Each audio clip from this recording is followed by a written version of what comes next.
Welcome to Seattle and the matchup of the day in college basketball, the new home of the Seattle Kraken of the National Hockey League, Climate Pledge Arena in downtown Seattle. We've got number 16 Alabama and the third-ranked Gonzaga Bulldogs here this evening, what should be a great matchup in the battle in Seattle, along with former UCLA captain Sean Farnham. Roxy Bernstein with you. And Sean, these two teams, they're averaging over 85 points per game. They're going to get up and down the floor tonight. All right, but before we start, Alabama fans, breathe. Breathe. The SEC championship has been won in football. You know you're in the college football playoffs, and now let's focus in on some hoops. And the backcourt is where I want to start because we know there's a size discrepancy on the interior. But for Alabama to compete in this game, they're going to have to compete in the backcourt. And the guards for Gonzaga are really good. Rasheer Bolton, last 2 games, averaging 16 points per contest. He's only turned it over 2 times. He's got to value the rock. Andrew Nembhard is the reason why Mark Hughes says he sleeps well at night because of his understanding and command and control of the offense. But for Alabama, you can look at their guards and you just say, hey, they're sensational. One of the best shooters in all of the SEC. Jaden Shackelford, the product out of California. He's got 10 family members here with him. Javon clearly makes the right pass at the right time. The combination in the guard play is really strong in this game. It's going to be fun to watch because they both want to get up and down. But don't forget about maybe the best freshman in college basketball, Chet Holmgren, the unicorn for Gonzaga. You know, it's interesting. You can call him a unicorn. You can call him anything you want. When I talked to him after the game against UCLA, he said, look, all I want to be called is a winner, and I'm willing to do anything it takes for me to be a winner. He impacts the game in a variety of ways. If you haven't watched him play, you think a guy that size, he just dominates underneath, but you can see he can stretch you from the outside. He's elite level at protecting the rim. It's not just the block shots, it's how many of those shots he alters during the course of the game. He can impact the game in a variety of ways. It's going to be a lot of fun to watch tonight, and I look forward to how Nate Oates' team is going to defend him because he's not your traditional big. Drew Timmy's the guy that plays more with his back to the basket. Chet Holmgren is going to stretch the floor a lot more out of the perimeter. How would you defend him? I'd grow. I'd grow and get taller. Our first Mike Schmitz reference, by the way, and that's good because he's here tonight, which means we'll have to talk to him. But we'll talk about the draft in June with so many of these great prospects that are here on the floor tonight, and you can see both teams are loaded with guys. Keon Ellis, to me, one of the best two-way players in all of college basketball this year, gets buried a little bit on the lead because of the talented guard play he has around him. The Zags, who traveled across the state from Spokane over to Seattle, and Alabama came from the southeast up to the Pacific Northwest. They'll return the matchup next year playing in Birmingham. But number 3 Gonzaga and number 16 Alabama are officials tonight. John Higgins, Michael Irving, and Everyday Dave. David Hall working the matchup here in Seattle. One of the first basketball games in this sparkling facility. This place is Pledge fantastic. Arena. This place is fantastic. I'm going to say it right now. Get the Sonics back. Give me the Supersonics back in the NBA. I don't care if you got to expand, if you want to take a team up here. Seattle deserves to have an NBA team. They should have never left. And this building is made to host big-time events. And it's already a fervent home for the Kraken as Drew Timme, 25 seconds in with the game's first points. Elite level footwork, and you saw it there on the opening possession. His ability to feel where the defensive player is, stay on balance, step underneath, and step through.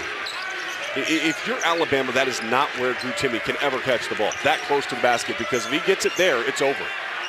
Juwan Gary from deep, and Alabama, who led the country and made threes last season. And a 3 from Gary, and it's the Crimson Tide up on top on the first 3 of the season for Gary. 2 things you look at for Alabama to be successful and find a way to win this game tonight against Gonzaga. One is you have to make your shots. You have to be a good jump shooting team. They're probably not going to get a ton at the rim because Gonzaga tries to take away your ability to score in the paint. So you've got to knock down jump shots. We saw that in the first possession. This team is capable of that.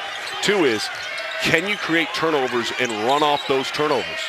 Because if you don't have to go against the set defense, that's when you're going to find a lot more success.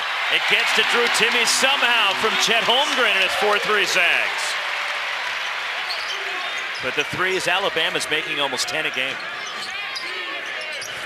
Nate Oates has done such a tremendous job with the Crimson Tide program. Zags push it. Underneath the delay, and Andrew Nembhard for Gonzaga.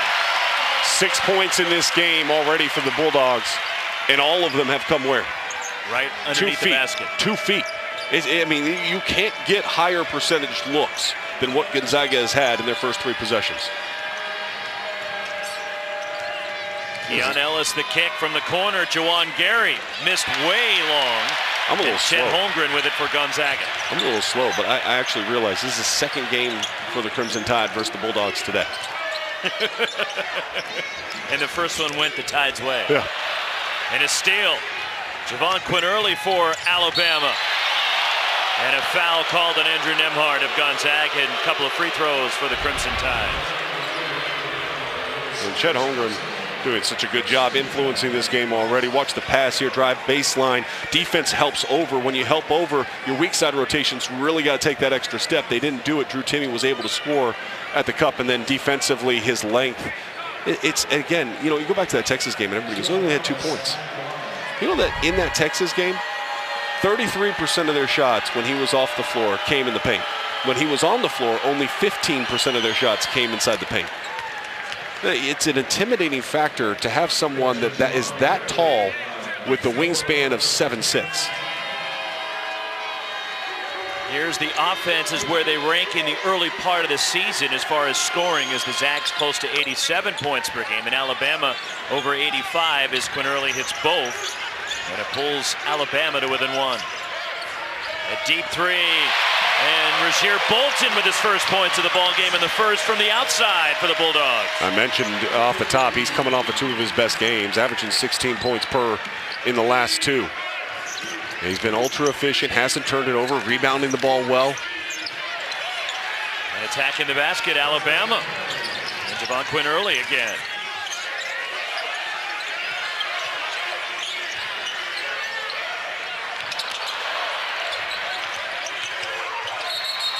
Contact in the lane, offensive foul on Julian Strother of Gonzaga, to the dismay of the full house here in Seattle. But defensively, though, I love the rotations that you saw that time by Alabama. They dug out on the strong side against Drew Timme, forced that pass, and then Strother just forcing it a little bit, extending out the forearm, drawing the attention of the officials. 9-7 Zags.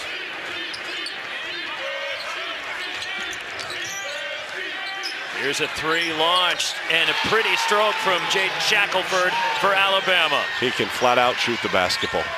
I mean, you know it on the scouting report, and they say, hey, don't give him an inch, but even when you don't give him an inch, you can still knock it down. Charles Bediako denies Drew Timme. Juwan Gary launching. And there is Bediako on the offensive glass, and Holmgren blocks the shot for the Zags.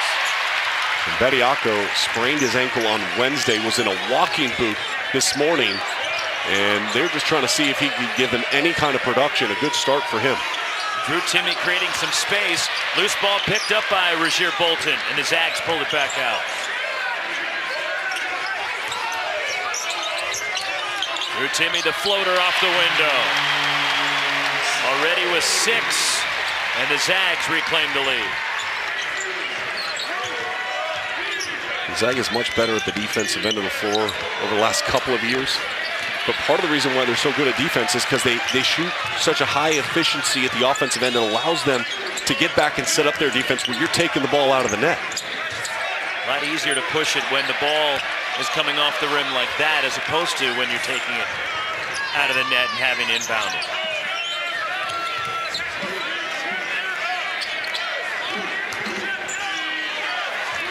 (11-10) Gonzaga. Quinn-Early penetrates off the foot of Gonzaga, and it stays with Alabama. 1-point lead for the Zags early in Seattle. Jaden Shackelford averaging 18 points per game. Gets his feet set, and when he is set and he catches it, you have to realize one thing. It's going up, and it's pure.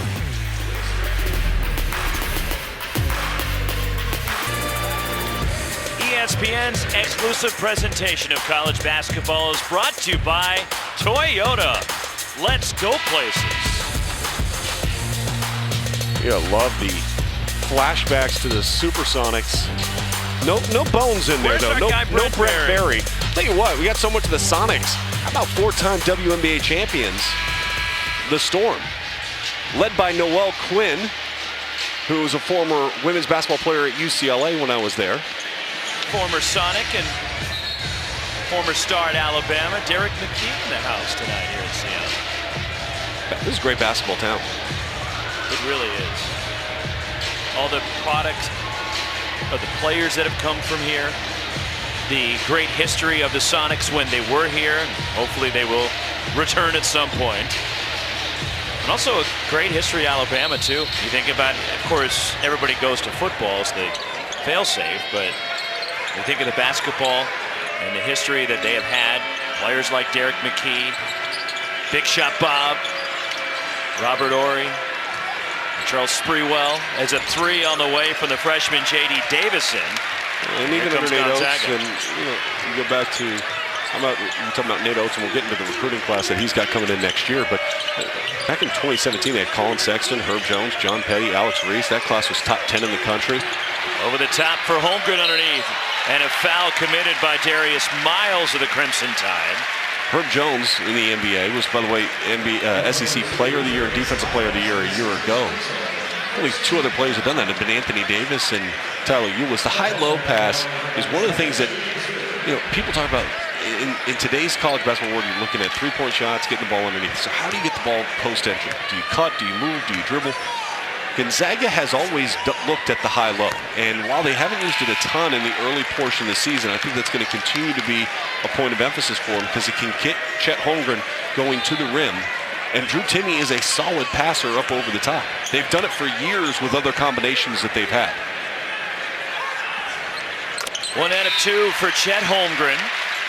And the way they're able to change the angle on the entry, there are so many facets to what makes them effective on the offensive end. And is Chet going to post up and maintain his positioning? Not right now. Not at his current stature. He's going to get moved off the block, so you've got to find ways to free him up. And one of the great ways is to screen and have him dive or cut from the weak side, diving in, looking for that high-low entry pass.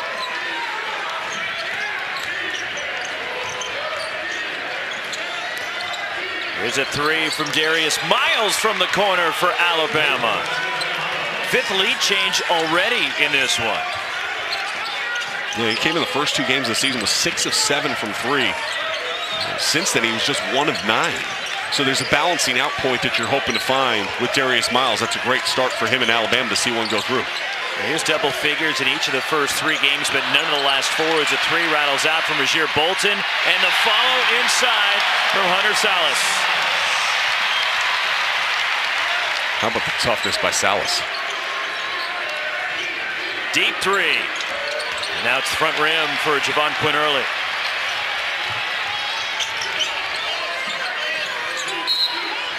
And a foul, they're calling a hold in the post to Noah Gurley of Alabama.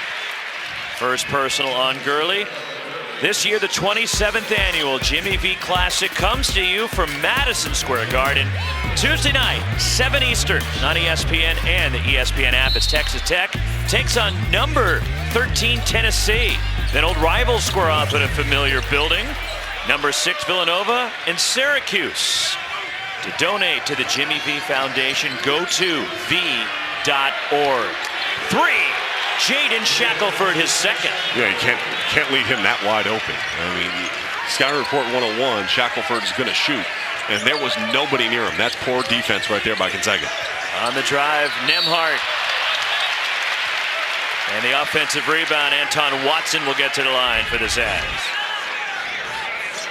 At the previous possession, Jaden Shackelford, as I mentioned off the top, one of the best 3-point shooters in the SEC. And if you don't have a hand up and you give him that much space, that's like a layup for him.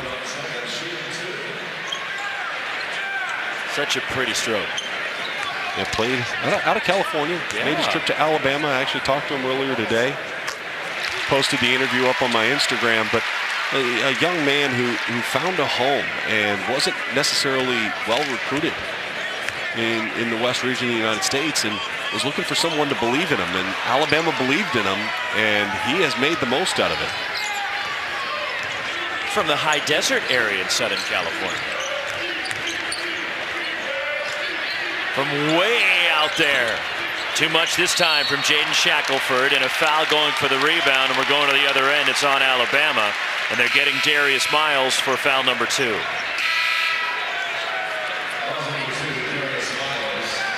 This is exactly the type of game I kind of expected we would see. I mean, both teams doing some really good things offensively, getting what they want, finding a way to free themselves up and find what they want. Meanwhile, you look at defensively, I think both coaches will say, hey, how can we become more disruptive than what we've been in the early stages of this game? Alabama's taken 14 shots from the floor. 11 of them have been from outside the arc. And if you watch Alabama basketball, that shouldn't surprise anybody. And the rebound, there is Noah Gurley, and the Crimson Tide push it.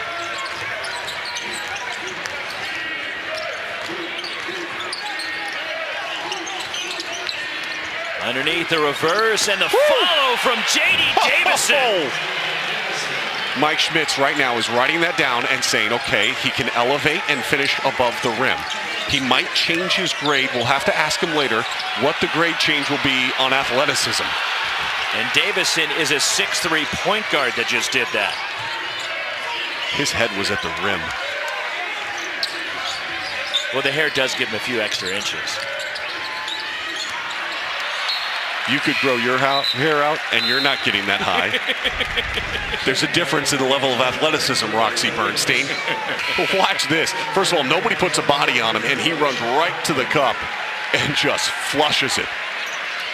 Now, you can understand why, coming out of high school, he was so highly touted as one of the most recruited guards in the country last year. Two-time Alabama Mr. Basketball, the McDonald's All-American, Paul Biancardi, our national recruiting director at ESPN, had him ranked number 11 in his ESPN 100 rankings. And a travel as Davison tried to get up and find an angle, and sliding over called for the walk, and it goes to Gonzaga. Well, this area is, look, he's coming off his best. Nate Oates said second half against Miami was his best game that we see. And there's areas that he needs to improve upon. And we'll talk about this when Schmitz joins us. But defensively, he has all the makeup to be an elite level defender. He's just not there yet. And if he can start to check that box more consistently, I think he elevates his stock at the next level a lot. Julian Strother hits a three. Great ball movement that time by Gonzaga, and Strother, who has had a great start to his season. 43% on the young season from outside the loop. Here is J.D. Davison. And that's a kick. It'll stay with Alabama, and we've got a tie game, 11:26 to go first half. You mentioned Mike Schmitz, our ESPN draft analyst. He will join us next. Oh, look at him, dapper. Smile, Mike, smile. He's in the penalty box, though. What's going on?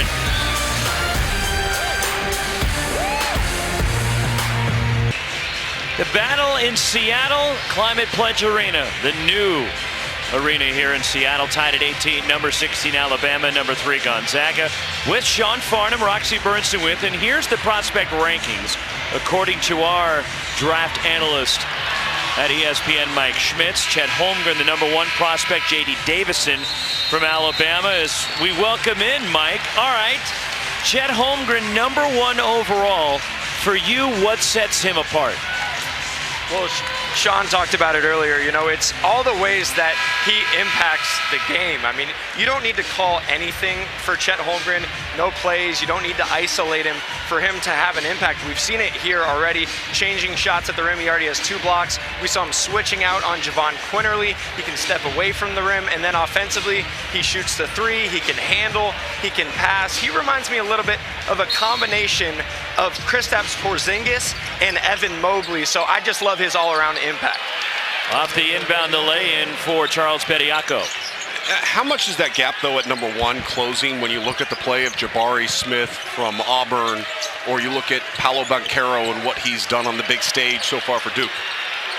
Yeah, I think that it's a three-man race right now. You know, you look at what Paolo's done scoring the ball. Jabari Smith obviously has as high of an upside as any other prospect in this draft, but I'm looking at Chet, and I think he's special just in terms of the two-way impact. I mean, anytime you can have a game changer defensively, someone who can step away from the rim and put a lid on the rim. I mean, he's the best shot blocker that I've ever evaluated at his age here, fighting in the post there. I mean, that's what I love about Chet Holmgren, though. Okay, he's a $195, right? Everyone's going to question, you know, he's so skinny. How is he going to survive in an NBA game? He's tough as nails. Like, Chet Holmgren plays with the level of nasty that you don't see from players with his frame, and I think that's going to serve him well at the next level. Is that a concern, Mike, at all at the next level, as far as that he's only right around 200 pounds? I mean, he's gonna take some lumps, right? Is he gonna guard Joel Embiid effectively right away as a rookie? Is he gonna be able to guard Nikola Jokic right away effectively as a rookie? I think he's gonna have some struggles there, but it's become a more finesse game. You know, I used Evan Mobley. There were questions about his physicality as well. People wondered, can he step into an NBA game right away and guard those bigs? He's the front runner for Rookie of the Year, so I think it's more of a length and skill league, and those are two areas where Chet really excels. Our officials, John Higgins, Michael Irving, David Hall, looking at the monitor over there for a potential hook and hold, I believe, after that last sequence out of the basket. All right, so let's flip sides and let's go to J.D. Davison, who we already saw his elite level athleticism. I was pointing at you when he got the dunk, because we can see where you're sitting in the penalty box here. But when you look at him, how does he project out at the next level? And do you agree with my assessment that he has to get better at the defensive end, and that would improve his stock a lot? Yeah, no question. I think that's going to be a swing skill for him. You know, he has the athleticism. We saw the tip dunk, 6'3", 6'8", 6'9" wingspan. He's tremendous in transition as well. You know, this is a guy who plays with a frenetic energy when the ball is in his hand. He really needs to improve as a shooter. I think that's the key for him. We know he can get downhill to the rim. We know he can spray it out to shooters, but he's shooting 27% from three. So that's clearly an area he needs to improve. And then defensively, just the focus off the ball. You know, this is a guy that we got to remember, he went to a high school with 200 kids. So he's coming from a level that is not Gonzaga. So clearly really needs to improve there. I think it's great the officials paused the entire game so we could talk to Mike. This is outstanding. It's like we timed it this way. Yeah, go ahead. So with Davison, you mentioned the things that he needs to work on. What do the NBA scouts really love about his game? I mean, it's the athleticism. You know, 6'3", 6'9" wingspan. He's a head at the rim type of dunker. You look at the body, I mean, you think of like a young Russell Westbrook with that type of explosiveness. Now, he needs to improve in all those areas we talked about, but he's young, and I like his willingness to come off the bench as well. You don't always see that from freshmen, you know, coming in as highly touted as he was. The officials now have a decision, it appears, as John Higgins goes to tell Mark Few and Gonzaga what just happened. So they called the foul on Chet Holmgren of Gonzaga for that confrontation underneath the basket. And the officials, again, were at the monitor to see if it was a hook and hold. And if they determine it is a flagrant 1 foul, which means 2 shots on the ball for Alabama. And that's what they said. It was a hook and hold, and you can see right there on your screen. I'm not sure if I saw the hook and hold. I mean, I saw the left hand almost wrap around the body, but I don't know if I saw necessarily the pull-down effect that you're looking for in a traditional hook and hold call. So Charles Bediako shooting the 2 free throws for the flagrant 1. 1 out of 2, and again, Alabama gets the ball because of the flagrant 1 against Chet Holmgren of Gonzaga. Mike, for Drew Timme, he decided to come back. What do the NBA people want to see from Drew Timme before next spring? I think if he can step out and expand his game a little bit, you know, here you see Gonzaga getting out and running. I mean, Andrew Nembhard is so good in transition there, turns it over, but I think teams want to see, can he step out and shoot the 3? Because pretty reverse. Javon Quinerly for Alabama. And don't sleep on Quinerly either. He is a magician with the ball in his hands, but in terms of Timme, he's a throwback. You know, you hear names like Luis Scola when you talk about him, because, you know, he's a guy who does most of his damage 15 feet and in. So teams want to see, can he guard in space, and can he step out and shoot the three as well? So impressed with Quinterly, though, and his ability in that moment to understand where Chet Holmgren was and use the rim as protection against the shot blocker and finish on the weak side. I think it's going to continue to be key for Alabama to score in transition in those moments, Roxy. Anybody else, Mike, out here that's catching the NBA's eyes? I think Julian Strother is going to be a name to watch. You know, when you talk about 6'6", 6'9" wingspan, shooting over 40% from three, has the tools to be a reliable on-ball defender. Still 19 years old, so we'll see if, you know, he's somebody who's going to take his time as he looks at the NBA. But I think he's helped himself. You know, Keon Ellis as well, just shooting the ball at a high level, really defends. So I think you have a handful of guys who are going to play in the NBA for a long time. Mike, outstanding stuff. Of course, everybody can read your work at ESPN.com as well as follow you on Twitter. Our draft analyst, Mike Schmitz, joining us here in Seattle. Wave off the shot and a blocking foul against Alabama. All right, while we were talking, and we had obviously the long pause in action, very impressed with the poise and composure at the offensive end of the floor for Alabama. Late shot clock situation, hustle play, diving on the floor. And Shackelford, Euro step, which is otherwise known as a travel in other parts. But 1, 2, okay, yeah, we'll let that slide. Able to finish in the middle of the paint, and then subsequently, because of what they're doing to the offensive end of the floor, not a lot of run-out opportunities for Gonzaga early in this game. Just want to throw in, you can follow Mike Schmitz on Twitter as well to get his latest at Mike_Schmitz. And he's got full write-ups on everybody, and a good breakdown of Keon Ellis of Alabama is his latest tweet earlier today. But Alabama enjoying, Sean, their largest lead. They're up 5. And they're staying true to the identity. One of Nate Oates' best attributes is just how much they stay true to who they are. Shackelford again. His third three, 8-0 run for the Tide. You mentioned guard play off the top, and it has been the guard play of Alabama without question over the course of this game that has sparked the Crimson Tide. Shackelford with 11, Quinterly with 6. That's 17 of their 28 points. Now, I'm not a math major, and that's okay, but what was your major at UCLA? History. Okay. And as a history buff, I can tell you that when you have a quarterback that can make plays, great things happen. Like Bryce Young today. What did he go for? 421, 3 touchdowns and a rushing touchdown to boot on top of that? Against what was the #1 defense in the country? Shackelford right now, against a very good Gonzaga team, is executing and getting the quality of shot that he wants. Javon Quinterly missing a deep three, and it's controlled by the Zags, and here comes Bolton. 8 straight for Alabama, as the Zags have gone about 3 minutes without scoring. Andrew Nembhard, nice drop off to Drew Timme, who has 10. Just great awareness by both players, really. The understanding of where Drew Timme was, and then Timme to have his hands ready to finish that.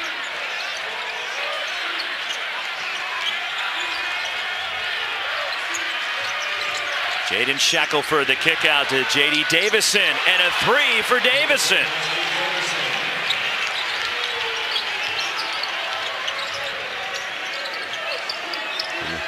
That'll 6 make threes for Alabama.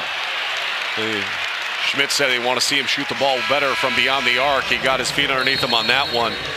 Gonzaga offensively a little stagnant here. But one of the ways to break it down is to get in the teeth of the defense. They want to score in the paint. They scored there early. Now they're going to have to try to reestablish their ability to score in the paint here in the first half, because the Tide are out in front.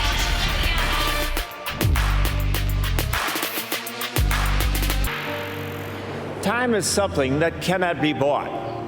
It cannot be wagered with God, and it is not in endless supply. Time is simply how you live your life. It's V Week at ESPN, and our partnership with the V Foundation highlights the urgent need for cancer research and the elimination of racial disparities in cancer outcomes. You can learn more and help support by visiting v.org/donate. 100% of your donation goes directly to cancer research. Well, obviously, we've all had our family issues, our friends. It's touched everyone. My dad had surgery yesterday to try to remove some cancer. But Dick Vitale is in the thorns of it right now, and Dickie V, I know you're probably watching hoops late night on the East Coast, staying up to watch this game. We're with you. It was great to see you in Vegas a couple weeks ago. Can't wait for you to get back out, call in more games soon, and prayers and strength as you continue to go through your battle. What a courageous fight he is leading. And it was great to see him in Vegas. You were there, Yep. got to see him firsthand, talk to him. What was it like for you being a part of that first game with Dick Vitale? Was #1 against #2? Just emotional because of what he's meant to the game. I mean, look, we're probably not covering the sport if it wasn't for Dickie V and his promotion of college basketball. I mean, he brought college basketball into everyone's living room with the way and his passion and his love for the game. And so to be there as he returned to the sideline and to feel the emotion for him and everybody that was in attendance, I think just speaks so loudly to his impact of the game. Jaden Shackelford one more time. He is 4 of 5 from 3, and it's Alabama by 11. Roxy, he's good. He can really shoot. Yeah, I mean, he can flat out shoot the ball. And he's reach in a it rhythm. against Charles Bediako. And that's a foolish foul. You don't need a foul there. That's not an aggressive attacking foul where they're looking to score on you at that point in time. But again, rebound, kick out, great time to shoot the three because it makes the run and the closeout a little bit longer, and that closeout was just a little bit slow. And if it's slow on Shackelford, it's going in. Played for the Truth Club program in the EYBL out of Southern California. And this is a young man who has really flourished. Andrew Nembhard misses the front end of the 1-and-1. It was 20 up. A little over 11 minutes to go in the first half, and since 14-3 run for the Crimson Tide. The block shot from Anton Watson of Gonzaga. I think Gonzaga's got to figure out a way to get back to who they are in the post. Alabama's done a good job trying to limit some of their point production. A lot of these shots are starting to come from the outside instead of starting on the inside and then working its way back out. Darius Miles from deep, and the rebound, Julian Strother. Here come the Zags. Gonzaga had 6 early points in the paint, all coming from Drew Timme. The floater from the foul line for Timme. It's pushed the other way by Jaden Shackelford.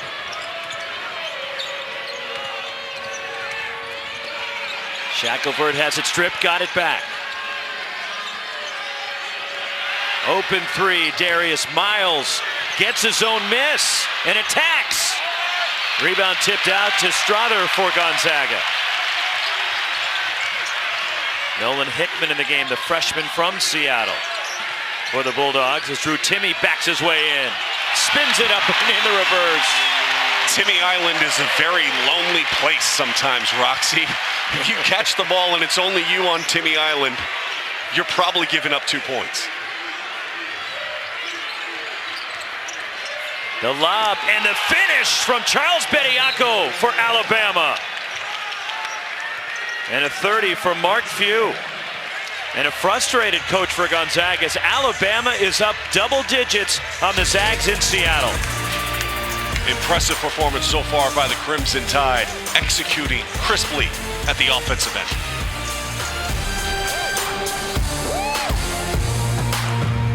Just over 5.5 minutes to go until halftime. It's Alabama by 11 as the teams trying to take advantage of their strengths. Well, one of the things Gonzaga does a really good job on their post, they always look center. And the reason they look center is they want to see where the help is coming from. And then you spin off and you go to your secondary move. And then at the other end of the floor, so much from beyond the three-point line.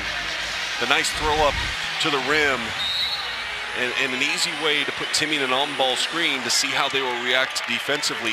No pinching from the weak side guard that was defending out in the corner that time. Seems like most teams, Sean, will try to work inside first to open up the outside. Alabama does it the other way, and it's working for Nate Oates and the Crimson Tide so far in this one.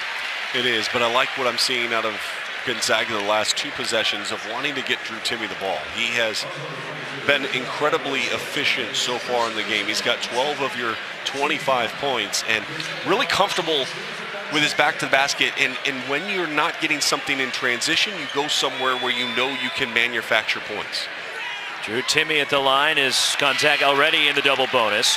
Tomorrow we'll have the exclusive reveal of the college football playoff matchups in the Cotton Bowl, the Orange Bowl to be played on New Year's Eve on ESPN. Reese and the guys will unveil the New Year's 6 bowl games and have the final top 25 rankings in this 4-hour special, all starting at noon Eastern, 9 Pacific, after Sunday NFL Countdown on ESPN and the ESPN app. One tap, and Alabama fans can rest easy knowing they'll be one of the 4. Well, now the question becomes, can Michigan beat Iowa? And if they can, then Harbaugh and the Wolverines are in. In transition, the finish from Hunter Salas for Gonzaga.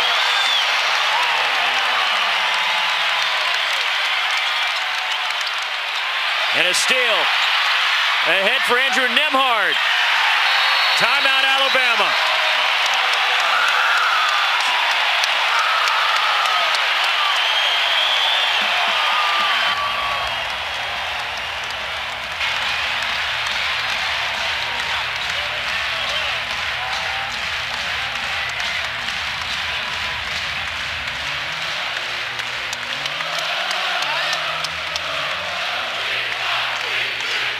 They say this is a neutral site game. It doesn't feel that way, does it?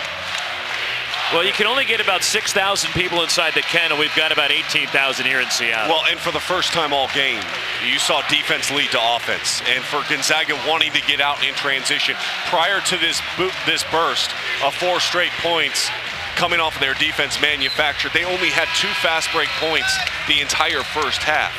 And so much of their energy and how they play is out in transition, finally able to get something going. 36-30, Alabama with the lead. But the Zags have made their last 3 shots, and you talked about their defense fueling their offense. And coming back from double digits, Alabama has made 7 threes already in this game. Look at this environment, though. Gonzaga well tested in these type of environments. You saw it in Las Vegas, whether it was UCLA or certainly that Duke game. Mark Few, Nate Oates, I give him a lot of credit for scheduling this game. Nate Oates knew, by the way, that they're coming to play a true road game in a neutral venue. And he was like, yeah, sign me up, and we'll get the game back next year down in Birmingham. Here come the Zags again. Andrew Nembhard pushing.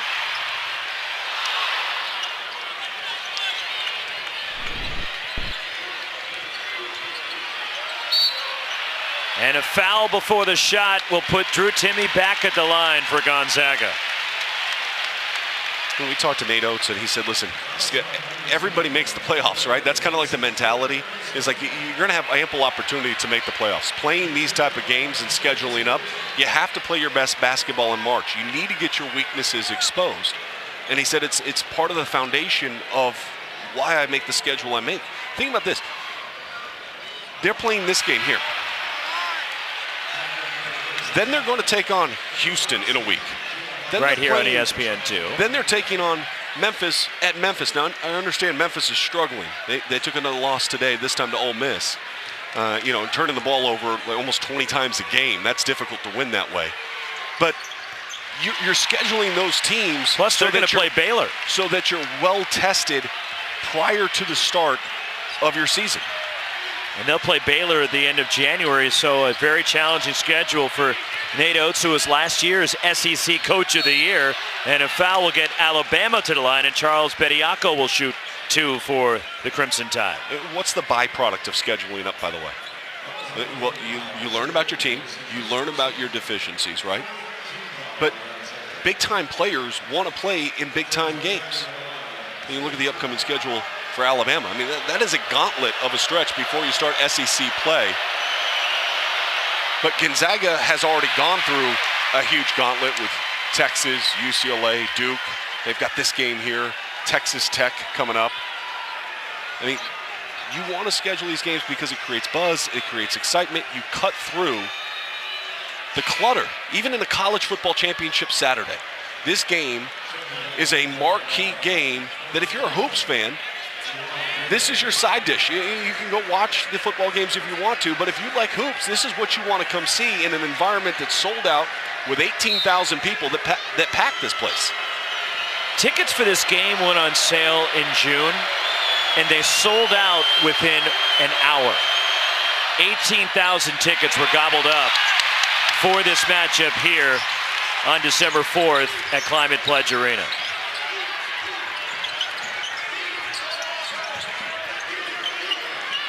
Inside 4 minutes left in the half. Drew Timme again going to work. Timme trying to wheel his way around Bediako, who blocks a shot, and a 2-on-1 for the Tide. A better pass there, and Shackelford would have had a clean look. And a foul will put Keon Ellis at the line for 3. As Alabama up 5 in Seattle on number 3, Gonzaga.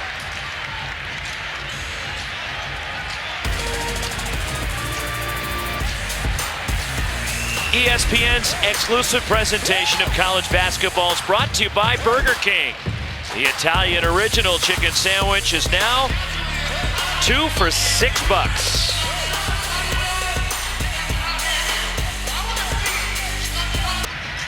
You know what, Coach? That's what makes you such an expert in this field, because he's exactly right, and that's exactly what Nate Oates told us the other day. He said watching that Tarleton State game, Gonzaga had a difficult time in that game when the defense got up and into them. And I think that's exactly what Alabama's been able to do so far here in the first half, which has caused some disruption to the overall flow in which we see out of Gonzaga. 3 shots for Keon Ellis, who was fouled on the 3 by Hunter Salas of Gonzaga.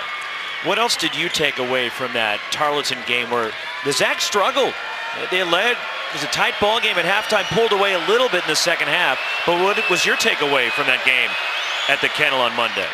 It's a try not to read too much into it game for me. I mean, I think that there's a lot of times we tend to overreact to a game in which a team struggles a little bit or doesn't look itself all the way.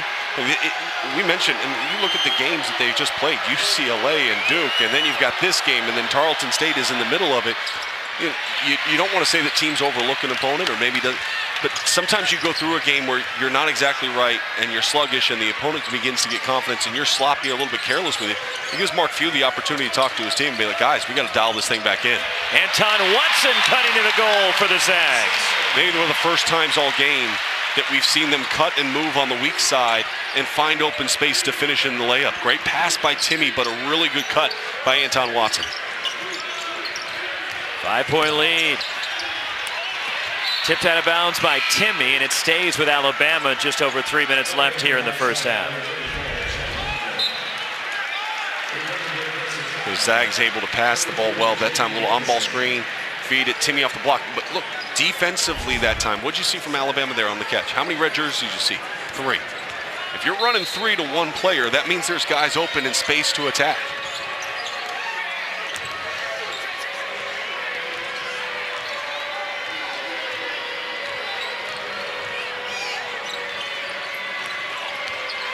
Trying to turn the corner.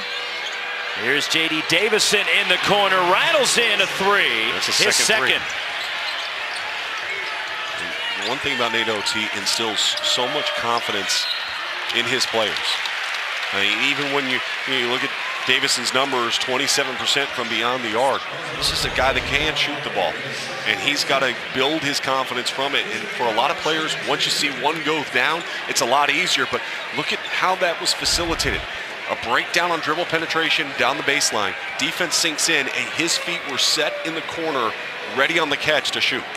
Fouls mounting for Nate Oates and Alabama, which could be concerning as this game heads into the second half. By the way, Drew Timme just 2 of 6 from the free throw line. But Noah Gurley has 3 fouls, 2 for Darius Miles, Juwan Gary with 2, Charles Bediako has 2, so that's concerning for Nate Oates. 2 doesn't concern me, 3 concerns me. 2 means that you still have 3 fouls to give in the second half. So if they can get to the half with those guys only having 2, then I don't worry about it. So you're saying the glass is half full? I'm a half full kind of guy. I mean, you know that. You've been working with me for years now. I don't need to share that with you. I mean, that's true. Roxy. You are Mr. Positive. Except for when Roger picks us up at the hotel a little bit late today. Thanks, Roger. And the lay-in, pretty drive and a quick dart by Javon Quinerly for Alabama. For a team that lacks a lot of size inside, I've been really impressed how they've tried to protect the rim for a majority of the first half, and that starts with your pressure on the outside. Loose ball off the foot of Watson, and it goes to Alabama. That is a sensational play by Keon Ellis. On his back, sliding towards out of bounds, and he fires it off the foot out of bounds to regain possession. Watch this play. His momentum, everything's taken him away. Boom, just right off of Anton Watson's foot.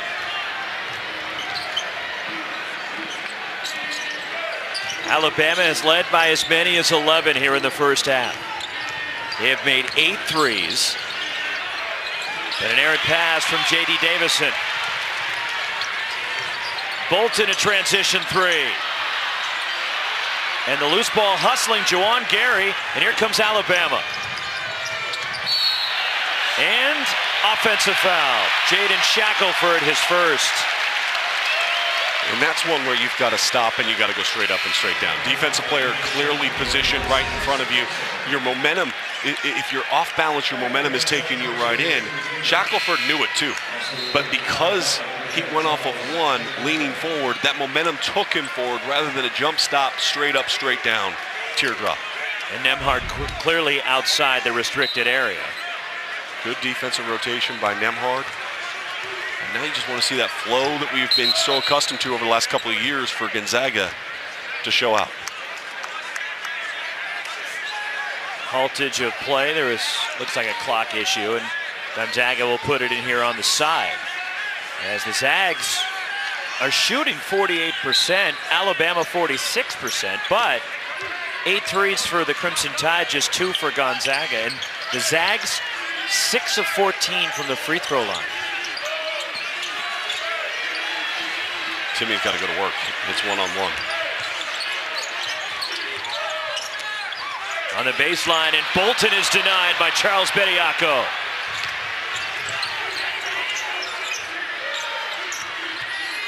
And a quick burst again. Javon Quinerly for Alabama. Quinerly with the ability to pull it back and then just drop the hammer. And Timmy has his shot blocked. J.D. Davison on the push. Shackelford sets the feed. 3 for Jaden Shackelford. Are you kidding me? 17 for Shackelford. Have yourself a half. Alabama ball on a 7-0 run. We're inside a minute left until halftime. The last 2 possessions are a microcosm of what we talked about right at the open of this game. Quinerly pulls it back, change of speed, change of direction, recognizing that he has a big on him, that he can beat him off the bounce. And then at the other end of the floor, get your feet set underneath you. A little hesitation, the defense goes flying by. And again, you give space to Jaden Shackelford, he's drilling that 3-point shot. 48-34, Alabama leading number 3 Gonzaga. J.D. Davison stepping back for a 3. And Quinerly missing short, and a foul going for the rebound. That's the 3rd on Charles Bediako, so he has 3. Noah Gurley has 3. So then, yeah, you've got to pull him out of the game now, just in case you were wondering. I wasn't going to ask you, I just assumed that with 31.8 right. seconds, that's I've watched very insightful, you know. Chet Holmgren will shoot 2. The Zags struggling at the line. So 2 shots for Holmgren here, 31.8 left in the half. 27th annual Jimmy V Classic comes to you from Madison Square Garden Tuesday night, 7 Eastern on ESPN and the ESPN app. Texas Tech takes on number 13 Tennessee. That old rivals square off. Familiar sight. The Garden, number 6 Villanova in Syracuse. To donate to the Jimmy V Foundation, go to v.org. I'm up the Vols today. Kennedy Chandler, what do you have, 16 points in the first half, finished with 28. Shackelford with 17 in the first half here tonight for Alabama. Tennessee going on the road in Boulder, which is not an easy place to play on the road. Very young team for Tad Boyle in Colorado.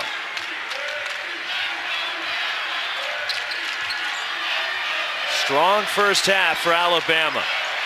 They have hit 9 threes. Jaden Shackelford, 10 first half threes for the Crimson Tide. What? 20 for Shackelford. He is 6 of 7 from downtown. What? Roxy. Unreal first half by Jaden Shackelford in Alabama, but the execution here, you're going to drive, the defense is going to collapse. Shackelford lifts, gets behind the ball handler, 2 guys going at him. It does not matter. 51-35, Alabama at the half to E-Trade. Halftime report with Kevin and Seth. In Seattle for the battle in Seattle between number 16 Alabama, number 3 Gonzaga. Right next to the Space Needle, the brand new Climate Pledge Arena. And Alabama sizzling in the first half, up 16 on number 3 Gonzaga, as the Crimson Tide hit 10 first half threes, and Jaden Shackelford going nuts for Alabama. We talked about guard play in the open and how important that was. We know how Alabama wants to play through its guards. It's why Nate Oates has continued to be able to recruit top-tier guards across the country, is because he lets his guys play and he builds confidence in them. Jaden Shackelford came into this game with a ton of confidence, and he has shown out so far here in the first half. 6 of 7 from beyond the arc. But give a credit, too, to his teammates. They found him in positions where he was good to go, and they created space for him. And I think that's a big part of it, is their understanding and identifying how they want to play, where they want the ball to. And Shackelford is the second opponent this year to score 20 points in a single half versus Gonzaga. Banchero did it a week ago Friday in Las Vegas, and remember, at that point in time, Gonzaga was only averaging giving up 20.5 points per game in the first half. Banchero had 20. The numbers haven't changed all that much. Shackelford has been that good. And it was 20-20, about 11 minutes to go in the first half. Then Alabama went on a 14-3 run. Gonzaga a 10-4 run to cut it to 5 before Alabama closed on a 13-2 run to go up 16. And this is the largest deficit for a Zags team in almost 12 years. And now it's going to be interesting to see how they respond here at the start of the second half. They need better movement away from the ball. When the ball's been passed into Timmy, unlike what we've seen in the past with guys cutting and moving, there's more standing and watching. And fumbled out of bounds underneath by Charles Bediako. Now Gonzaga struggled at the line in the first half. They had opportunities because they were getting to the free throw line. Sean, but Gonzaga was only 7 of 16 from the stripe.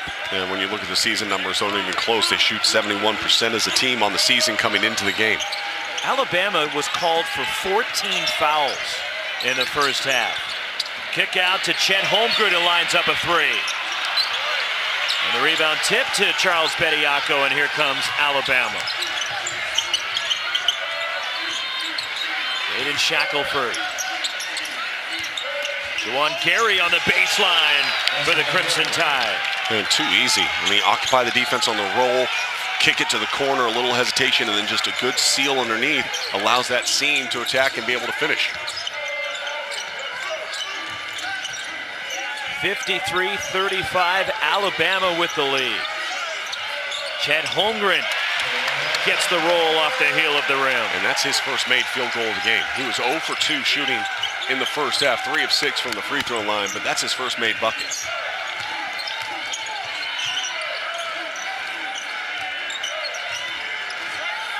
In case you're wondering, you see the shot clock down underneath the basket. The ones on top of the basket here in Seattle are not working properly. So they had to bring in shot clocks and they put them on the baseline underneath the hoops. Drew Timme in the key. Timmy put in his work early right there. Excellent job. Pinning and sealing, and then just simplifying the finish. 17 points for Timme. Keon Ellis from deep, and the offensive rebound, Alabama, and the flush inside from Charles Bediako. And that happened because Strother and Chet Holmgren did not communicate. Both closed out to the shooter, and then there was nobody there. An easy putback from Chet Holmgren for the Zags. You start getting stops, though. You want to whittle away this lead. You've got to sustain stops down here. You're not going to outscore somebody if you're trading buckets. Gonzaga's got to try to get 3-4 stops in a row. And a foul, the third on Juwan Gary. So Gary with 3, Noah Gurley 3, and Charles Bediako has 3. That's a foolish foul, though. You can't foul there. If you know you got 2, you can't foul 3. Look at the shot goes out. 2 guys go running by. Bediako able to finish right underneath the hoop. But if you're Gary, you cannot get that foul.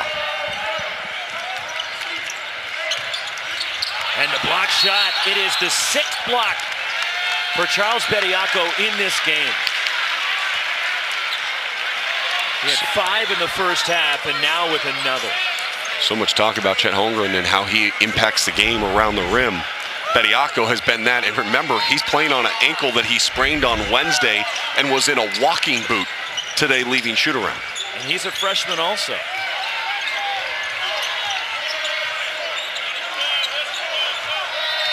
Brampton, Ontario, Canada, the floater, short from Andrew Nembhard, and the tip, Drew Timme the follow.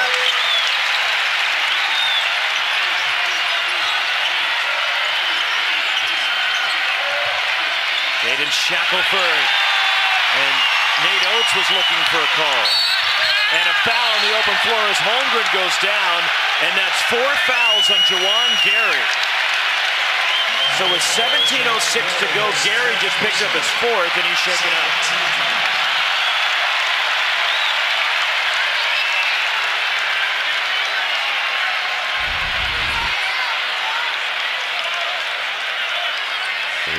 Chet Holmgren bring the ball up the floor, and again, if you're Gary, why?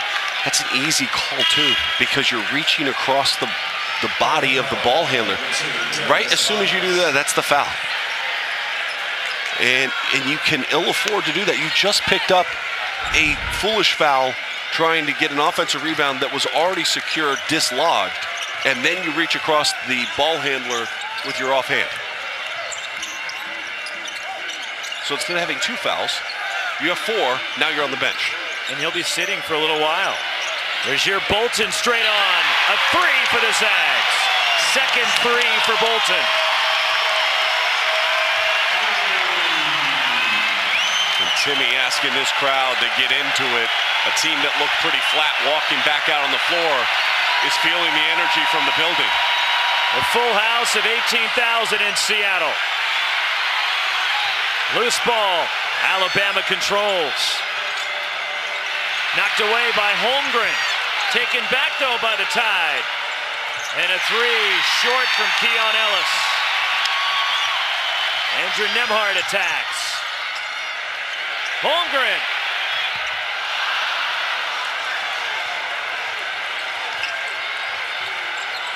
It was an 18-point lead for Alabama. And now it's down to 9. And it's out of bounds to the Crimson Tide. You got to whittle away this lead slowly but surely. They take 7 off of it in the first 4 minutes. That's pretty good if you're a Zags fan.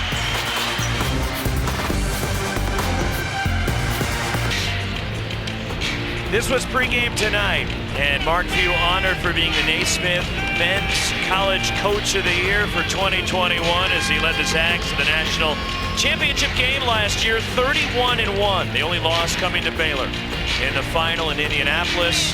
Mark Few, the national coach of the year. And Mark Few, go back to 1989, an assistant coach at Sheldon High School in Eugene, and one of his star players, the current athletic director at Alabama, Greg Byrne, who couldn't make it here today because he was in Atlanta for a football game. Oh, I guess I can accept that. Yeah, no, it's good to go back in the vault and see that. I mean, the How flow, about those jeans, by the way, that the Mark jeans was and the wearing? flow. Like, I mean, it just works well.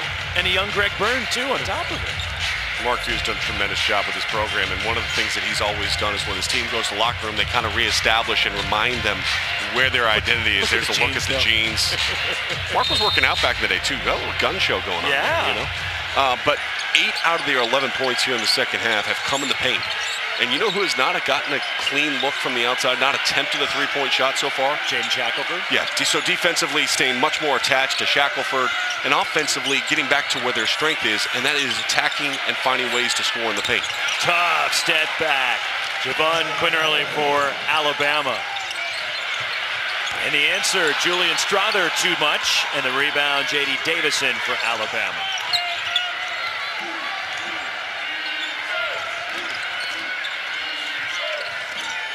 Davison, impressive first half of the freshman. Here he is behind a screen. 3 threes for J.D. Davison in this one. See, when you have a plethora of shooters on the outside like Alabama does, it makes it really difficult in on-ball screen situations, how you're going to defend them, because they have so many weapons. You overhelp, they're going to exploit it. They'll find somebody. If you don't help enough, the ball handler's going to be able to knock down the three. Loose ball picked up by Chet Holmgren. Underneath, and the basket for Anton Watson, who cleaned it up inside.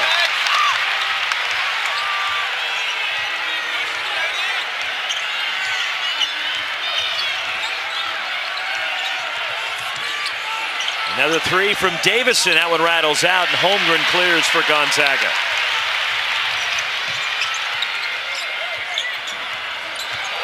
Chet Holmgren backing in.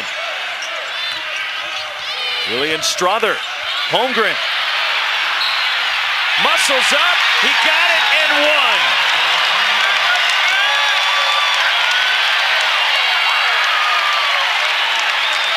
He needed all 195 pounds on that one. Strother a little bit out of control, didn't have his feet set underneath him. I thought they could have called the foul there. Instead, they let it play on and then got the touch foul going on. I would always say this: if you're going to foul in that situation, there's no way you allow it to be an N1 underneath. You have to take that arm off the ball, dislodge it, and not allow him to finish through that contact. That was on Darius Miles, number 3 on him. Holmgren buries the free throw, and the Zags are within 9. The woes in the first half at the free throw line. Chet Holmgren was the only one that shot 50% or better at the free throw line in the first half.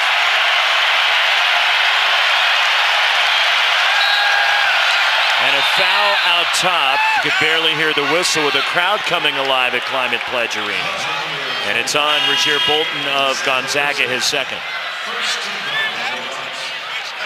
This environment is ready to explode. I mean, you can feel the energy building. These fans are not used to seeing this Gonzaga program trail like they did here in the first half against Alabama. And there's a buzz here in the second half. In the lane. Bennerly could not get it. Tipped out of bounds. We're going the other way with the Bulldogs.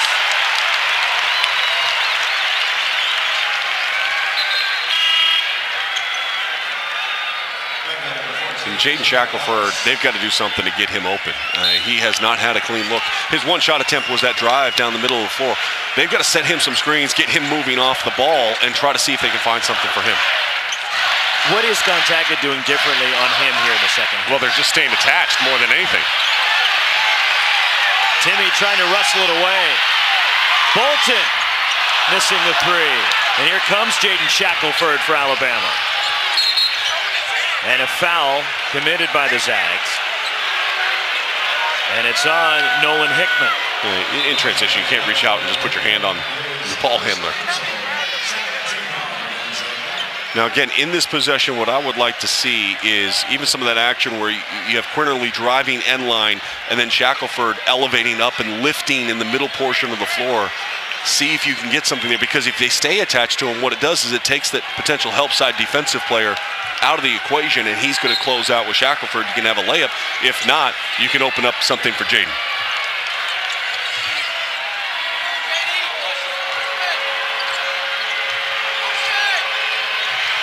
Davison recovers. Tries to turn the corner on Watson, and a foul on Gonzaga. First on Anton Watson.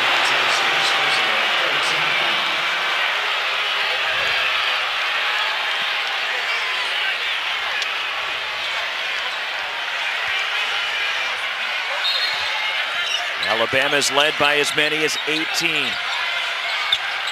They've made 1 3 here in the second half after they made 10 in the first half.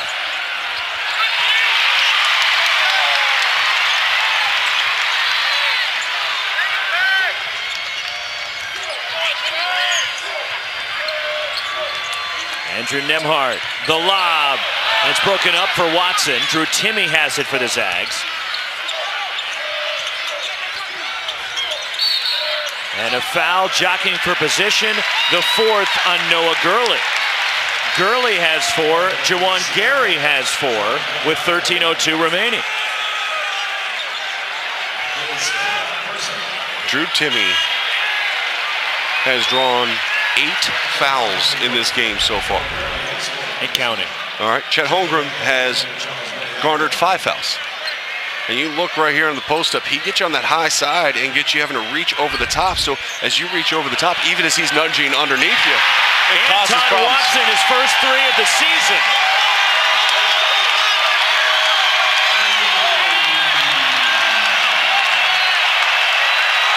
Eight straight for Gonzaga. Shackelford, his first points of the second half.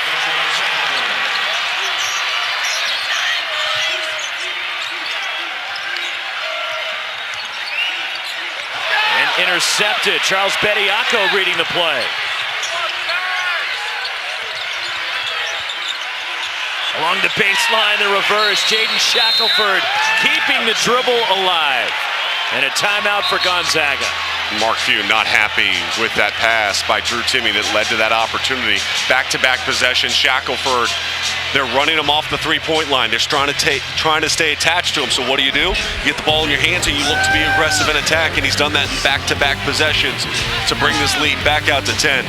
This is a fun game, and Jaden Shackelford has been the star of it so far.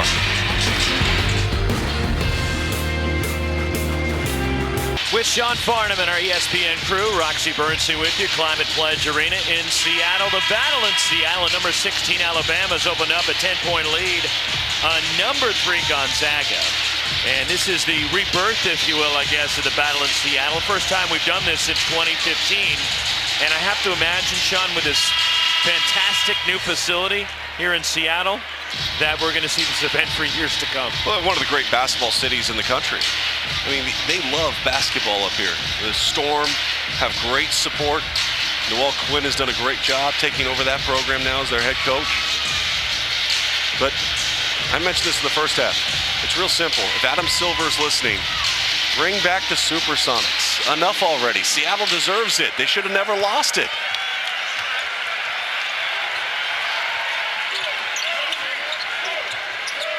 Full house for Gonzaga and Alabama. The floor kind of looks perfect for the Sonics too, right? Like it has a little Sonics kind of feel to it. It does.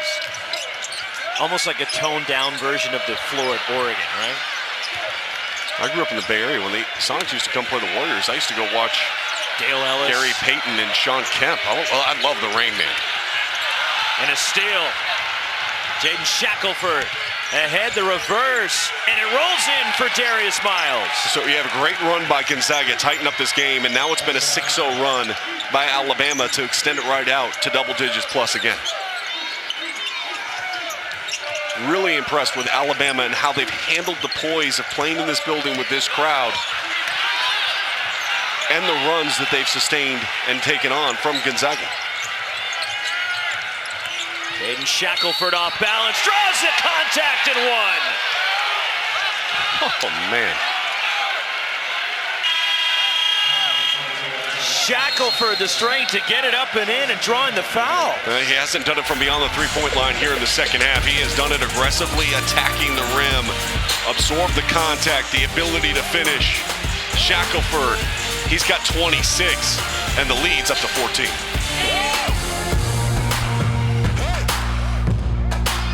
Everybody enjoying it in Seattle.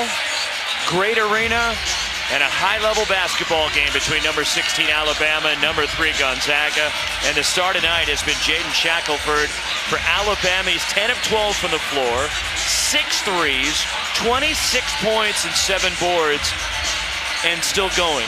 He's just done a tremendous job impacting this game in such a variety of ways. You look at what he's been able to accomplish over the course of the season so far. His three-point percentage is up 5% from where it was a year ago, and he's doubling his attempts. So he's shooting it better, and he's shooting it more often. And then you look at the first half and you assume, okay, he's going to come back out here in the second half and he's going to continue to assert himself beyond the three-point line. He hasn't attempted a three-point shot in the second half. He was 6 of 7 in the first half. And what he's done now is try to get downhill because of how attached they're staying. Smart players take what the defense gives them. Bad offensive players force the issue. Jaden Shackelford is taking what Gonzaga is giving him, and he's making the most out of it. His first free throw attempt of the game, 27 now for Jaden Shackelford. One off of a career high as Alabama on a 9-0 run after Gonzaga had cut it to 6.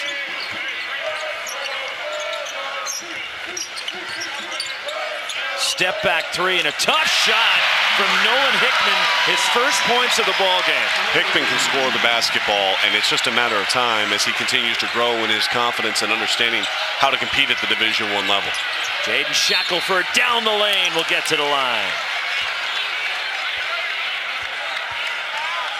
Anton Watson is third. Great job by Nate Oates, though, to get Shackelford in a position where he's consistently driving and attacking, and now stopping the clock, extending out the lead potentially by making free throws. 10:47 remaining.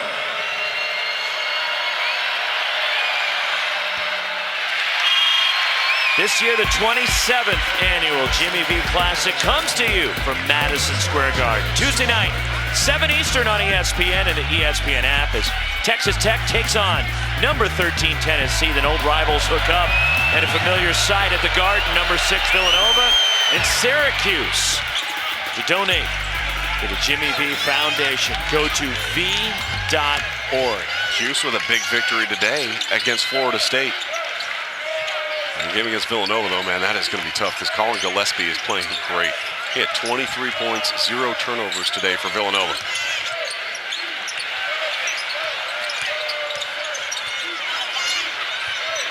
Nolan Hickman, another three for the freshman.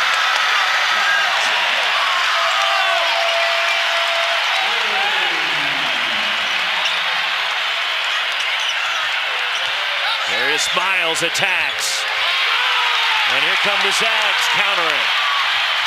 Hickman blocked by J.D. Davison and a foul call.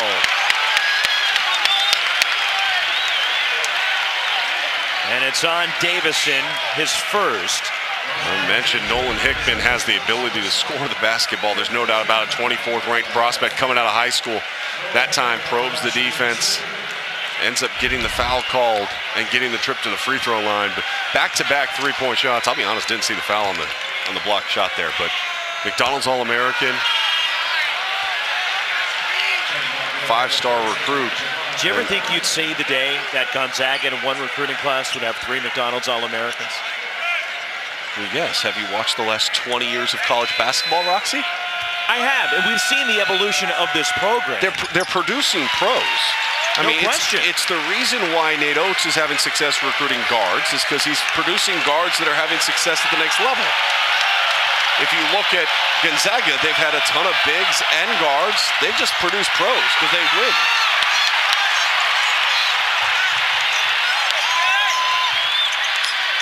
That was kind of a Walton-esque question that I asked you, by the way, because I know you've seen him play. Other way, says Michael Irving, it belongs to Alabama. And then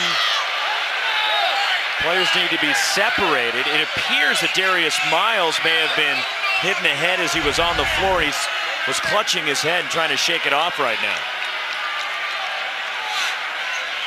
One thing you know about Alabama, they are going to scrap and they are going to try to get after it. It's called out of bounds. See what the players were. Maybe a little bit of a knee getting up by Strawther. Appears to be okay. Alabama by 9.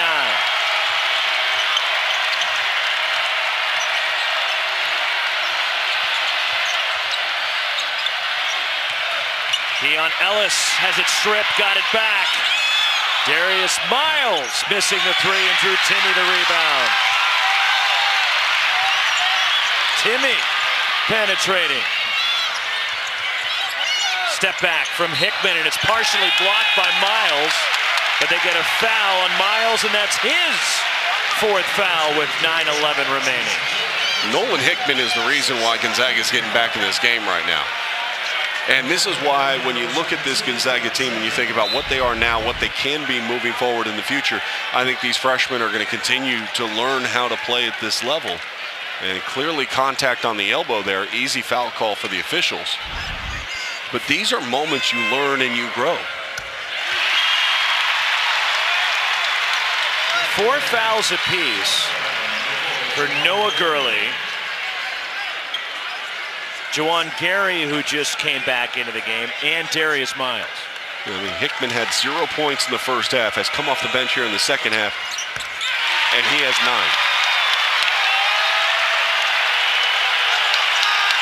And he has scored the last 9 for Gonzaga.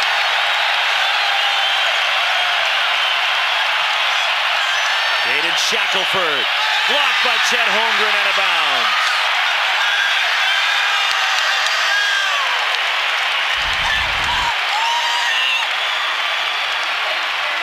Great defensive rotation. You see the way that Holmgren is able to move his feet even against the guard. This building right now is electric.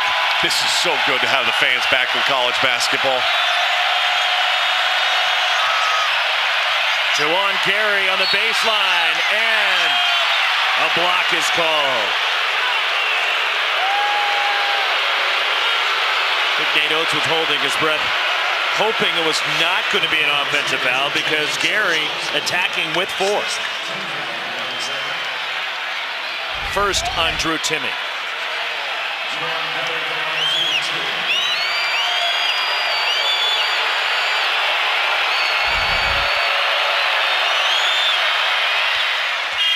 I mean, how great is this environment? It's awesome. I mean, you mentioned it's sold out in how long? 1 hour. 1 hour, 18,000 people This plus. entire brand new building. And at the time, I don't think this building was finished yet. It's finished now, and it's beautiful. It's awesome. By the way, they also had the best media food I've ever had in my life. I literally had salmon, cod, and crab legs by Trident Seafoods. You're in Seattle. I'll do more games here if they're feeding me that. Sean Farnham living by the motto, if it's free, it's for me. Julian Strother, his second 3, and it's down to 6.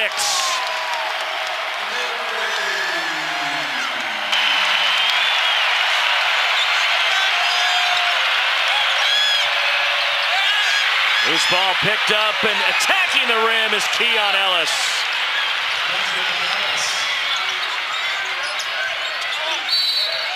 And a whistle away from the ball. And now 4 fouls on Charles Bediako.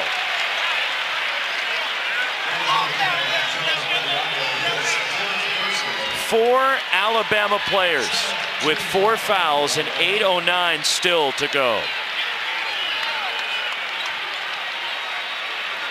I mean, that is now going to be some serious coaching out of Nate Oates down the stretch on how you use these guys. Who are you most confident in to be able to avoid picking up their 5th foul?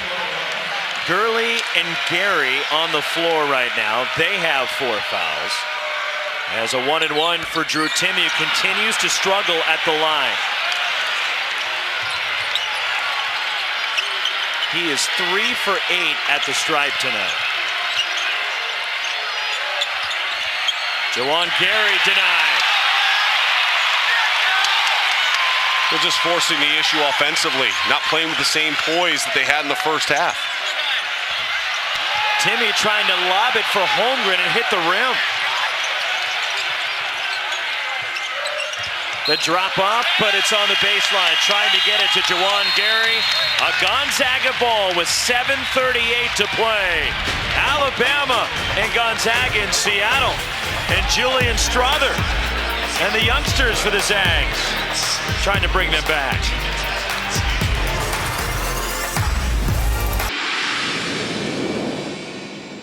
V Week is always a special week for us at ESPN in the fight against cancer. You have your own story with cancer. Can you tell the story about your mom? Yeah, my mom was diagnosed with breast cancer when I was younger. And at the time, I was a kid, didn't really understand what it all meant to me. But, she was fighting through chemo, and she beat it the first time around. It was a great success. We were all very happy, but it came and struck again. And when I was in 4th grade, she had passed away. But I make sure that I carry her with all that I do here on the court and talk to her when I'm in times of need of her, and I know she's with me. Julian Strother sharing his short story about his mom. Vegas week was a special week for him last week, as he had a ton of family and friends sitting right there at the end of the court. His mom, affectionately known as Cookie, passed away again when he was 9 years old. And breast cancer and how it adversely affects different demographics in our country, the statistics will show you that if you look at any of the websites to see. In the V Week, so important. He's lived his story. We all have our different stories. As he went home to Las Vegas, a product of Liberty High School there in Vegas. Alabama pushes in a corner three. Keon Ellis comes up empty. Now Shackelford on a reload. And Drew Timme the rebound for Gonzaga. I think we're going to have a great finish in this game. I mean, I just think it's going to get closer and closer, Roxy. Andrew Nembhard down low to Timme. Spins out of the double team. 21 for Drew Timme. You see the look over his left shoulder was to identify where the help was coming from. He posts up high enough, and that's where you have to know as a post player where you are position-wise, and he spins off baseline. Nobody's there. Three rims out from Noah Gurley. And a foul on Alabama with 6:35 to go. And free throws at the other end, a 1-and-1 for the Zags.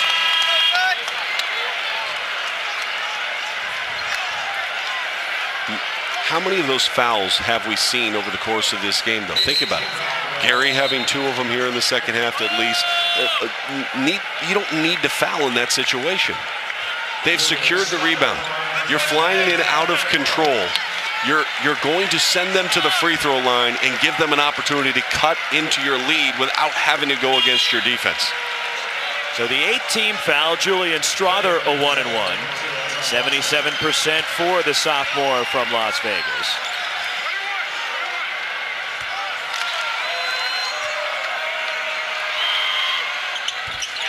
One more coming. He has 7 points, a couple of threes, now a free throw for Strother. And he has been sensational this season in a much larger role than what he previously had. He has thrived. Last year he averaged only 3.5 points a game. He's averaging 14 a game already this season.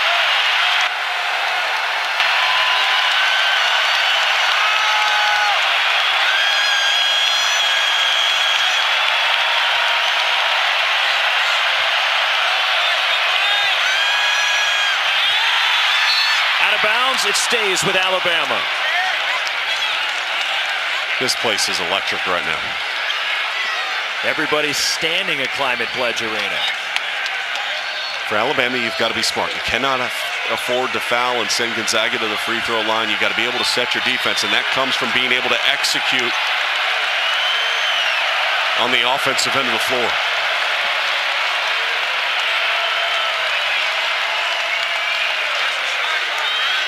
The Zags basically moved the Kennel West, and they tripled the size of it for this matchup with Alabama. There's not a single person sitting down. Except us. I'd stand up if they let me.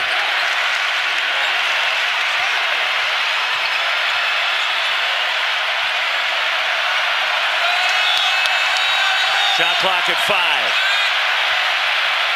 Shoveled inside, and Noah Gurley lost the handle. And a steal for Quinerly, and a foul on Gonzaga. And Mark Few slapped the floor. It's a 2-possession game. You just got to steal. The one thing you cannot do is to give it right back to him. And Anton Watson throws a straight line pass, and Mark Few, you see the frustration.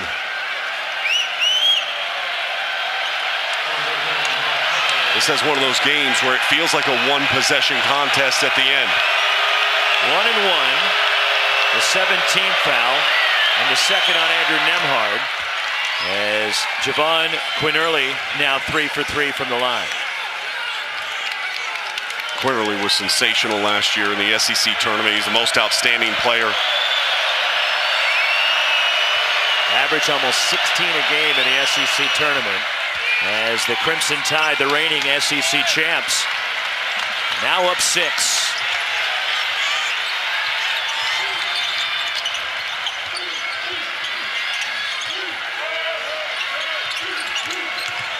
Andrew Nembhard spinning.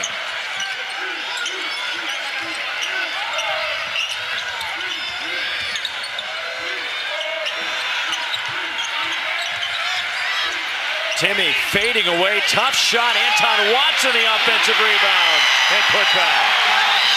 He says, Coach, don't worry, I got your back. Sorry for the turnover. Let me get this offensive rebound and finish.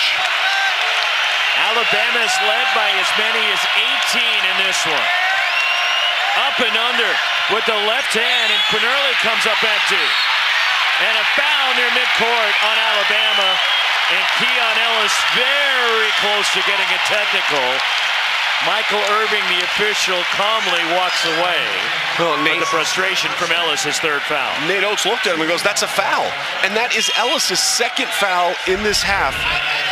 That is a blatant foul that is not necessary. Watch where this foul occurs. You're reaching in from behind over the arm of the ball handler.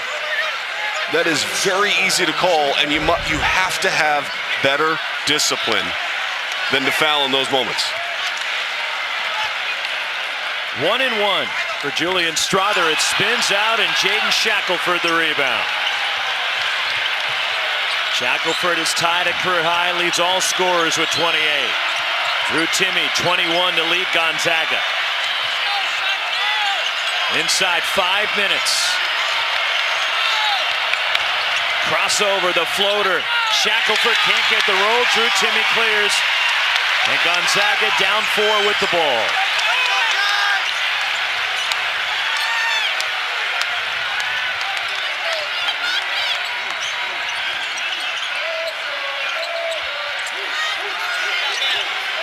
Anton Watson. Firing from deep. Short on a 3 from Julian Strother, and here comes Alabama. Noah Gurley attacks, swatted by Drew Timme. Off the foot of J.D. Davison. Gonzaga ball.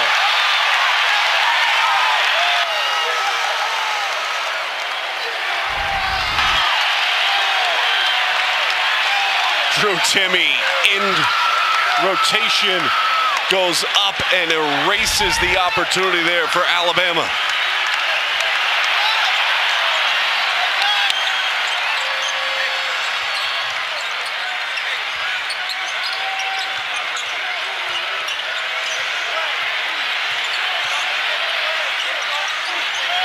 Nolan Hickman short on the 3, and Strother hustling, and the officials will talk it over.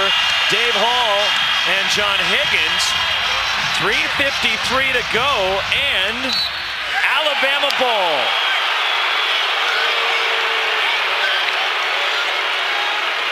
Crimson Tide 76, the Zags 72. Everything magnified late in this game. Roxy, we got 18,000 people going crazy. College basketball, man, this is fun. Let's go.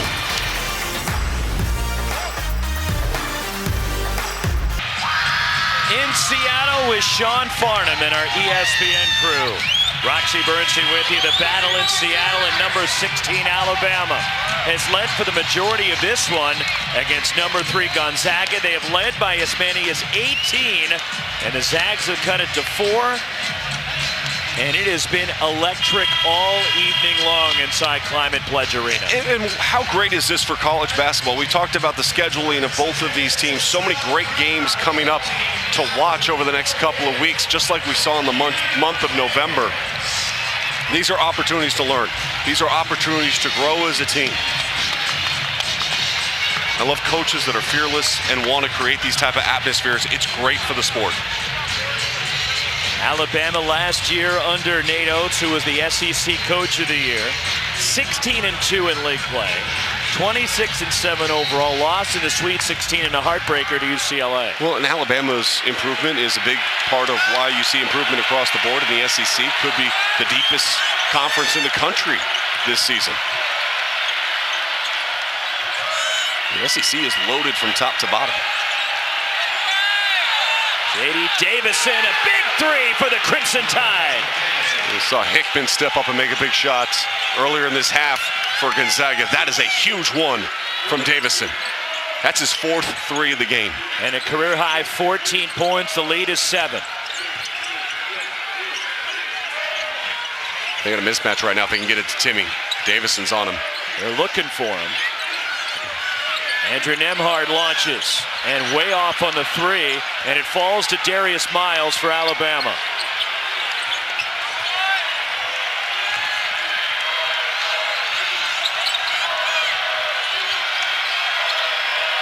Jaden Shackelford.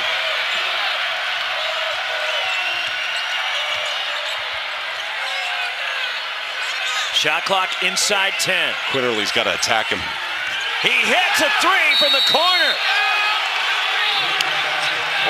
Or not, and just bury a three. I got you, Sean Farnham, he says. 17 for Javon Quinterly. How great is that for him? I mean, just the backcourt we talked about at the start of the game, Shackelford, and how important he was. You size him up, right? You got a speed advantage. A good jab step creates space, and that created enough of a gap for him to drill it. The bench loves it. Nate Oates is already like, okay, let's talk about it. 13 threes for Alabama in this game. And Quinterly setting up Davison. That's another three from the opposite side for the very talented freshman. The Crimson Tide have one win against the Bulldogs today. That came in the football field down in Atlanta, Georgia. They're looking to get their second win against the nationally ranked Bulldogs program. Speaking of football, tomorrow the exclusive reveal of the college football playoff matchups in the Cotton Bowl and the Orange Bowl to be played on New Year's Eve on ESPN. Reese and the guys will unveil the New Year's 6 bowl games and the final top 25 rankings in the 4-hour special, all starting at noon Eastern, 9 Pacific, after Sunday NFL Countdown at ESPN and the ESPN app. One tap. There's what you're talking about. Tide over Bulldogs, and the Tide leading the Bulldogs here. How about Bryce Young? 421, 3 touchdowns, 1 rushing touchdown against what everybody thought was this vaunted defense that nobody could figure out. Nick Saban, why would anybody ever doubt him ever? In a big game. And boy, did they step up today. And watching Nate Oates' team step up here tonight, flying across the country. They got here on Thursday, had some team bonding activities, the Space Needle, whatnot, practiced at Seattle U. This is a business trip for them to get better. And so far, man, it's been impressive to watch them go. Up 10, approaching 2.5 to play. Julian Strother missing a 3. Rebound tipped out by Timmy and a steal. J.D. Davison steps in front and finishes for Alabama. Oh, my. How about the awareness to jump the passing lane? That was like a defensive back.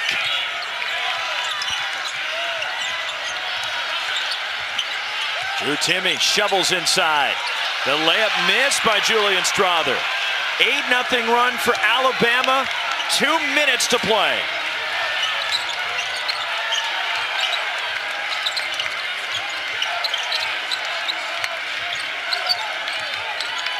And a reach in on Andrew Nembhard. And the Crimson Tide to the free throw line, 1:50 left. Watch this though on that last play. Nembhard goes flying out. Here's underneath.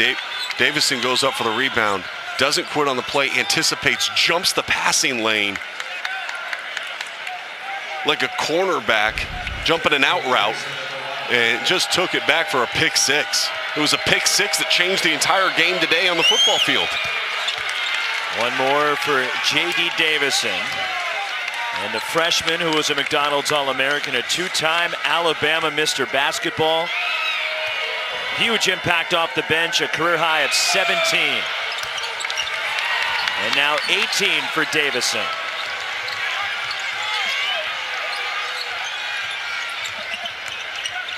Andrew Nembhard to the bucket, missing. Julian Strother a putback, can't get that to go, and there is Davison one more time for the Tide. 90 seconds left. What an impressive performance by Alabama. Nate Oates' team came in here extremely focused, had a great shoot around earlier today. And they have executed their game plan brilliantly. Wave it off and a charge before the slam for Noah Gurley, as Javon Quinn-Early called for the offensive foul.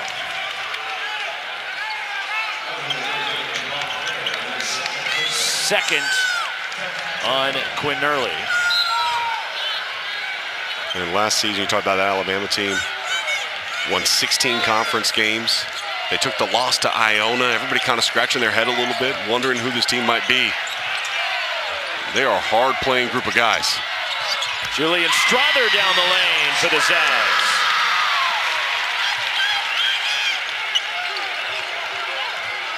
Well, if you're not fouling, this game is over.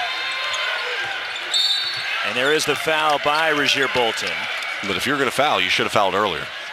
I mean, you let about 8 seconds. Yeah, you let too much time go off the clock if you were going to foul. Well, you mentioned the guard play was going to be a key in this one at the top of the show, Sean, and the guards for Alabama clearly responded. Yeah, we talked about Shackelford, we talked about Quinn-Early, and just how dynamic they can be, the combination together. Shackelford, unbelievable with 20 in the first half. Davison, outstanding all game long. The maturation and the process of a freshman, understanding what it takes to be successful at this level. Nate Oates told us when he sat down, he's coming off his best half of basketball. Can he replicate that for an entire game? And instead of coming off of just one half, what Nate Oates will tell everybody after the game is, this is the best game that J.D. Davison has played in an Alabama uniform. And he needs to bottle this up and continue to replicate it and try to get even better. 20 points for Davison.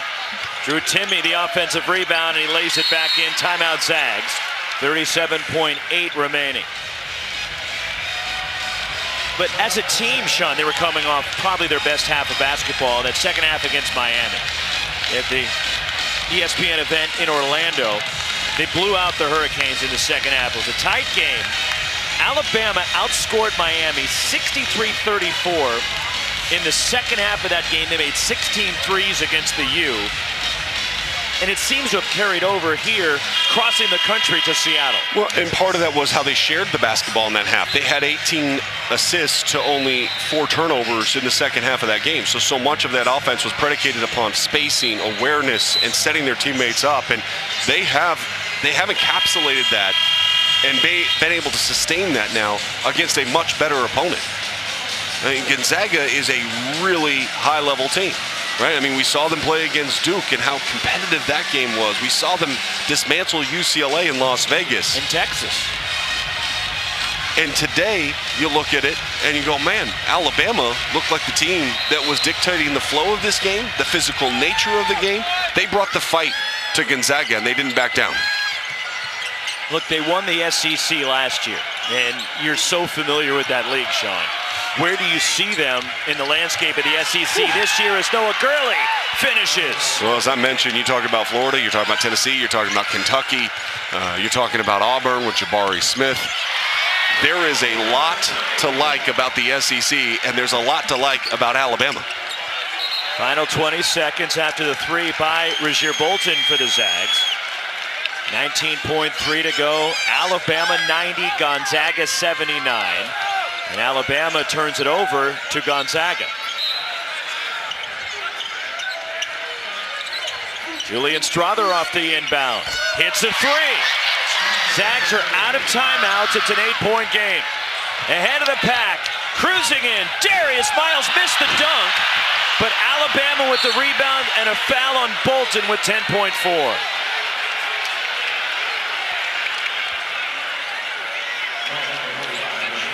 I got a feeling Darius Miles does not want to see that come up in the film session. No. That is going to be on Friday Funnies on SportsCenter as a not top 10. 2 shots for Noah Gurley. The transfer from Furman.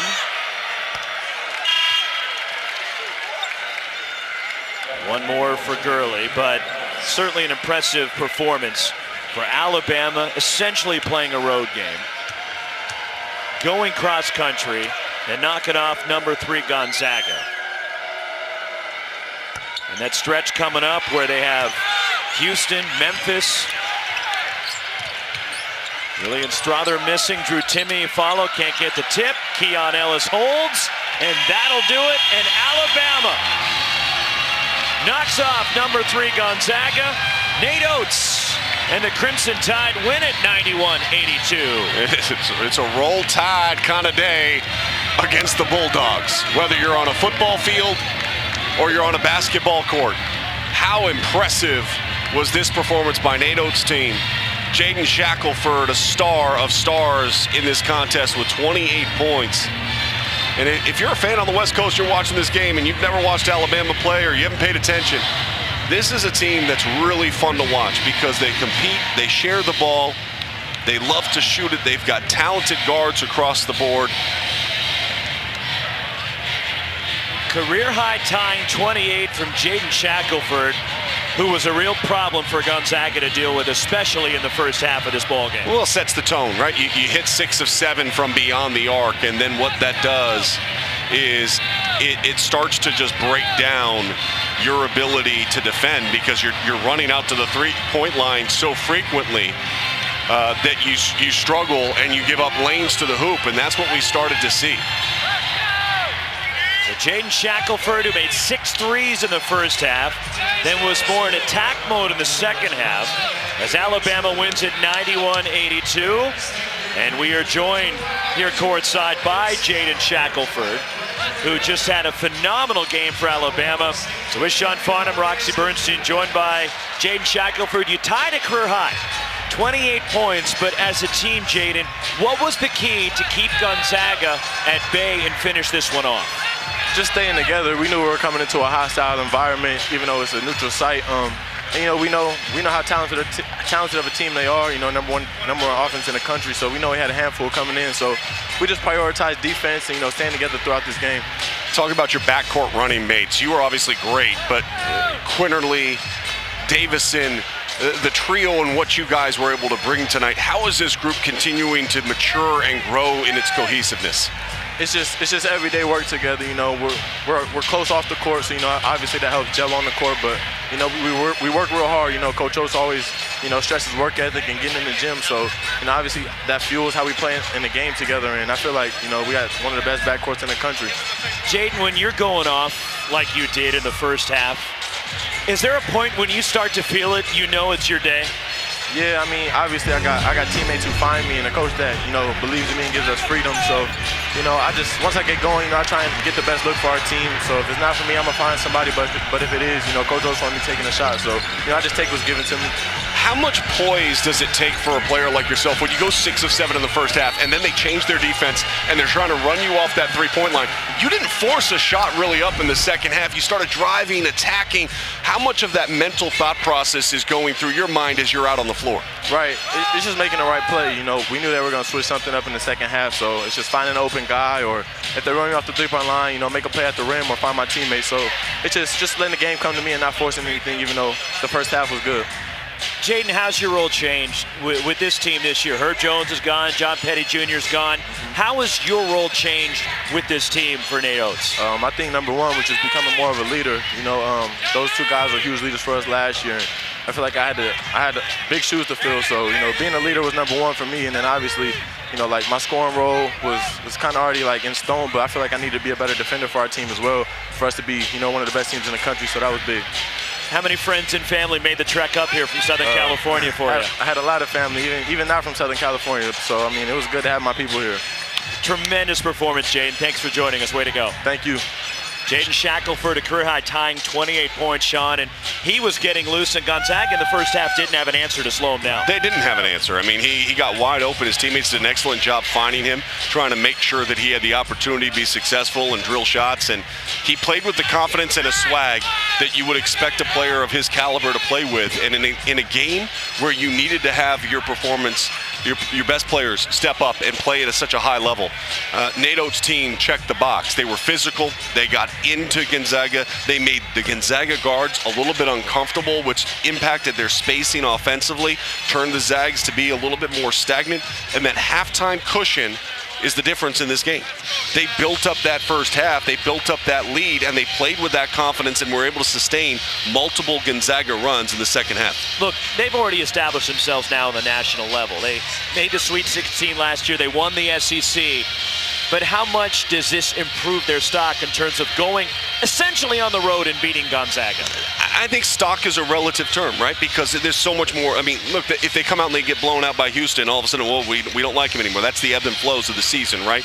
But I think that this is a gut check win for them. Coming off that loss to Iona, disappointment from the Orlando tournament because they weren't in the championship game, to come across the country and get this win, this can be the launching point and a building block for the rest of their season. Because if they play this hard, in particular at the defensive end of the floor, and they trust each other at the offensive end of the floor, they could replicate a lot of the success they had a year ago. Tremendous performance for Alabama, knocking off number 3 Gonzaga. Our final score, Alabama 91, the Zags 82. For Sean Farnham, I'm Roxy Bernstein. We take you to LA, Staples Center, the Geico High School Basketball Showcase.